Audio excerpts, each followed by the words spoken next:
In this video, we'll introduce some fundamental concepts associated with Fourier transform or frequency domain analysis.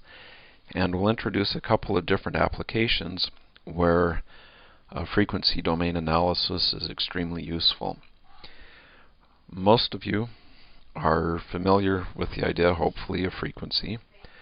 It's the rate at which a signal or some physical thing wiggles, basically. Manifestations of frequency in the physical world, if you think about sound, the pitch of the sound is determined by its frequency. If you think about electromagnetic radiation, then frequency determines what kind of radiation it is. So, for example, if you're looking at electromagnetic radiation in the visible frequency bands, then the frequency determines the color of the light. Frequencies higher than visible light lead to ultraviolet light, and then up to X-rays and even gamma rays. So frequency also determines the energy associated with photons. So there's, again, a lot of different ways in which frequency shows up in the natural world. There's also ways that it shows up in physics that aren't so much due to the natural world, but we use frequency domain analysis to solve things. This graphic is a picture of a simulation or a computed temperature of a heat sink, where over on this edge you've got some hot CPU or something else, and out here you have cooler temperatures. This heat, the distribution of heat within the heat sink obeys the heat equation, and the heat equation was solved using frequency domain analysis. Not that there's an intrinsic frequency associated with heat, but that the techniques, the mathematical techniques of frequency domain analysis, make solving these sorts of problems possible. Now, in all honesty, the heat distribution you see here, from hotter to colder, was computed using finite domain or finite mesh analysis on a computer. But Fourier domain analysis also allowed these sorts of things to be computed before computers could do this.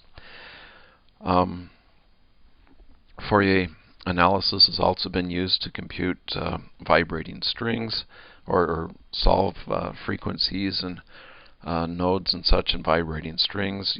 And orbit determination is actually mathematically a very powerful tool and allows you to find solutions to partial differential equations that otherwise couldn't be found. In engineering, we use the concept of frequency in a lot of different ways. One way in which we use frequency is when we think about a communication system.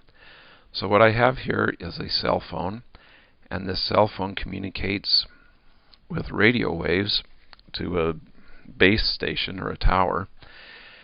And I have actually several cell phones, so I want many cell phones to communicate to the base station. And it turns out that one of the issues you face is that if both cell phones are using the same frequency, then unless you do things in a very clever way, these frequencies collide with each other in some sense, and you don't get good information at the base station. Now, it turns out that, well, in just a minute I'll give you the proviso here. On the other hand, if each cell phone transmits in a different frequency, then at the base station I can sort out which transmissions are coming from which cell phone by looking at the frequencies that they transmit. And that's actually the way that AM radio, FM radio, cable TV, analog cable TV at least, and many other communication systems work.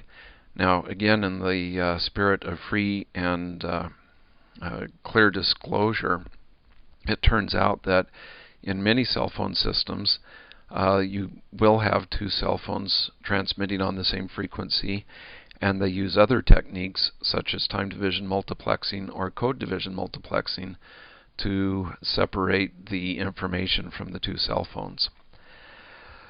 So this idea, though, that I can use different frequencies to transmit different stuff has been used since basically we started with radio a century ago. So this principle applies to cable television, to digital and analog communications, and in fact frequency bands are allocated for each of these different purposes in almost every country. Okay, so that is, and looking at things in the frequency domain allows you to design these systems. So most communication systems are designed by doing frequency domain analysis. Another reason to do frequency domain analysis is given by this cryptic set of pictures, and let me try to explain here. The idea is that if I have a signal, so in this case, this is an awful looking signal, but we'll pretend like this is a signal. So I have a signal, and this is drawn as a function of time. It turns out that any signal I can represent like this as a function basically of time, I can represent it also in terms of sines and cosines at particular frequencies. And that's what this picture here is showing. So I have this square wave, and in the top picture it's showing that I can sort of approximate this square wave with a sine wave. And you can see that the sine wave goes up where the square wave goes up and down where the square wave goes down. But it's not a square wave. It turns out by adding another sine wave to my first sine wave, and this second sine wave in this particular case has a frequency 3 times the frequency of this sine wave here. By adding that, I get something that looks like this, which is closer to my square wave.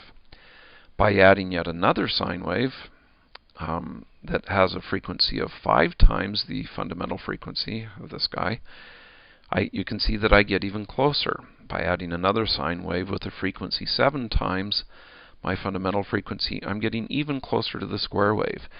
And the idea is that I can take the square wave and break it down into a sum of sine waves. This turns out to be an extremely useful thing to be able to do. For example, it turns out that this is quite similar to the process that your ear uses to process noise and sound, and from that noise and sound make meaning of the world, or make sense of the world.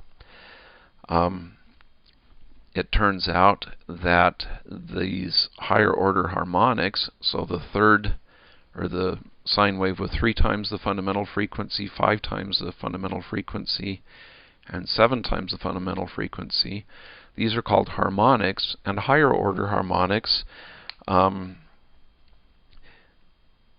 basically change the sound of a musical instrument, for example. So a flute typically does not have a strong harmonic component. Brass instruments typically have much more harmonic or much stronger harmonic components. But harmonics basically determine what the music sounds like. Or things like speech recognition and speech compression use the idea that I can break signals into different frequencies. And so, for example, in speech compression, you might take a signal in the time domain and convert it into a frequency domain representation, which might look something like this. So this is frequency. This is actually power at every frequency in the signal.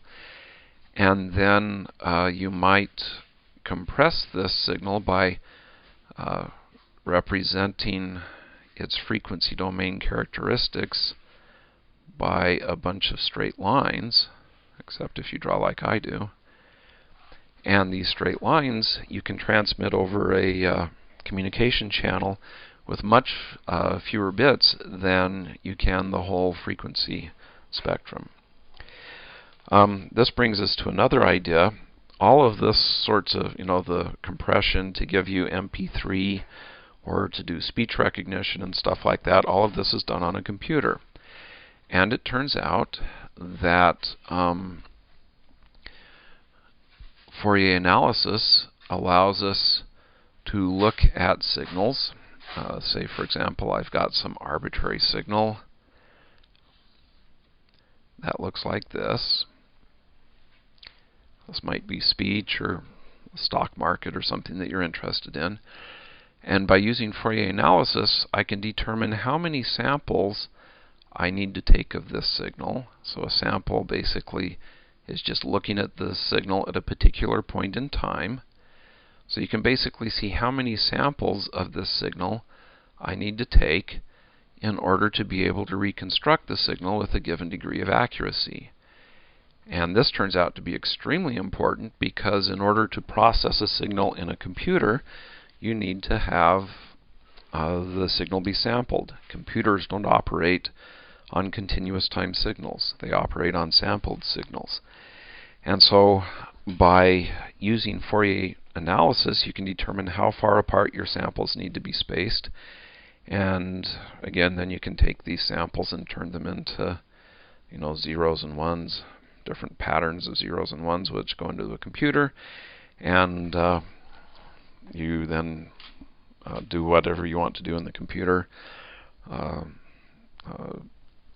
Turn it into stuff that you're going to post on YouTube or whatever it is you're going to do. So this is an introduction to the frequency domain and analysis and the sorts of applications that you'll see this used in.